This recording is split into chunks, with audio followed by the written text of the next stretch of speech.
Saudara-saudari terkasih, audiensi umum pagi ini berlangsung pukul 10 di lapangan Santo Petrus, di mana Bapak Suci Leo ke-14 bertemu dengan kelompok peziarah dan umat beriman yang berasal dari Italia dan juga dari berbagai penjuru dunia.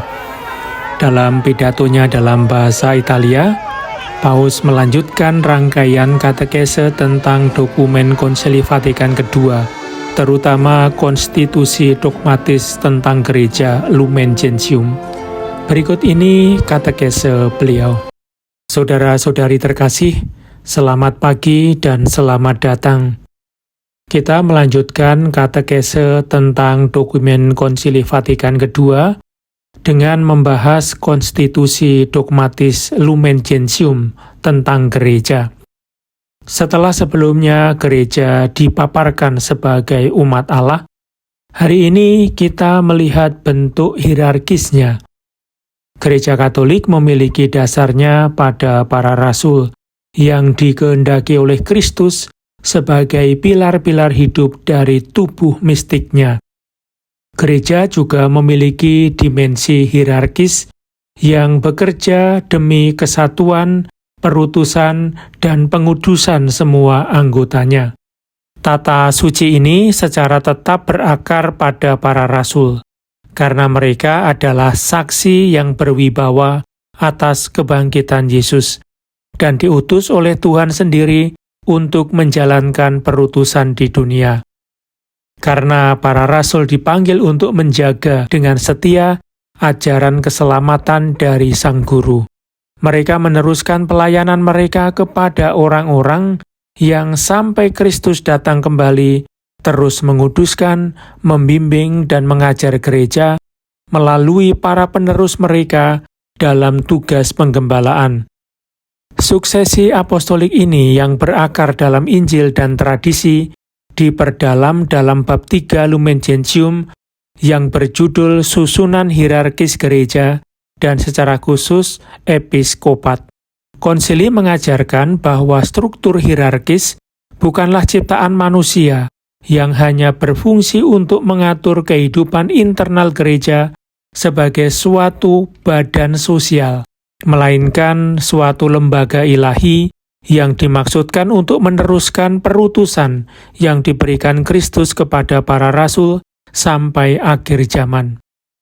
Fakta bahwa tema ini dibahas dalam bab 3 setelah dalam 2 bab pertama direnungkan hakikat sejati gereja, tidak berarti bahwa susunan hierarkis adalah unsur yang datang kemudian dibandingkan dengan umat Allah.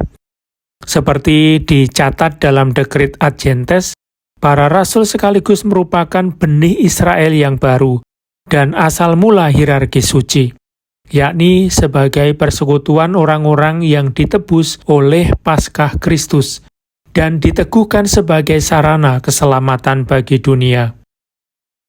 Untuk memahami maksud konsili, penting untuk membaca dengan baik judul bab 3 Lumen Gentium yang menjelaskan struktur dasar gereja yang diterima dari Allah Bapa melalui Putra dan disempurnakan dengan pencurahan Roh Kudus.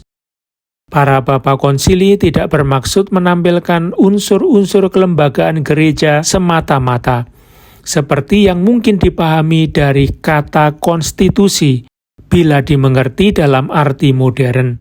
Sebaliknya, dokumen ini berfokus pada imamat jabatan atau hierarkis, yang berbeda secara hakiki dan bukan hanya dalam tingkat dari imamat umum kaum beriman, sambil mengingatkan bahwa keduanya terarah satu sama lain, karena keduanya masing-masing menurut caranya sendiri mengambil bagian dalam satu imamat Kristus.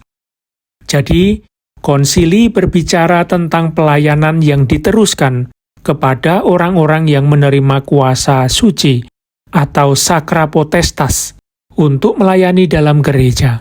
Secara khusus, konsili membahas episkopat, lalu presbiterat, dan diakonat sebagai tingkatan-tingkatan dari satu sakramen tahbisan. Dengan kata sifat hierarkis, konsili hendak menunjukkan asal-usul suci dari pelayanan apostolik dalam tindakan Yesus, Sang Gembala baik, sekaligus hubungan-hubungan di dalamnya. Para uskup pertama-tama dan melalui mereka, para imam serta diakon menerima tugas-tugas atau munera yang membawa mereka untuk melayani semua orang yang termasuk dalam umat Allah, agar mereka secara bebas dan teratur menuju tujuan yang sama dan sampai pada keselamatan. Lumen Gentium berulang kali dan dengan jelas mengingatkan sifat kolegial dan komunal dari perutusan apostolik ini. Dokumen ini menegaskan bahwa tugas yang dipercayakan Tuhan kepada para gembala umatnya adalah sungguh suatu pelayanan yang dalam kitab suci dengan tepat disebut diakonia, yaitu pelayanan. Dengan demikian, kita dapat memahami mengapa Santo Paulus ke-6 menggambarkan hierarki sebagai kenyataan yang lahir dari kasih Kristus untuk melaksanakan, menyebarkan, dan menjamin penerusan yang utuh dan subur dari harta iman, teladan, ajaran, dan karunia-karunia yang ditinggalkan Kristus kepada gerejanya.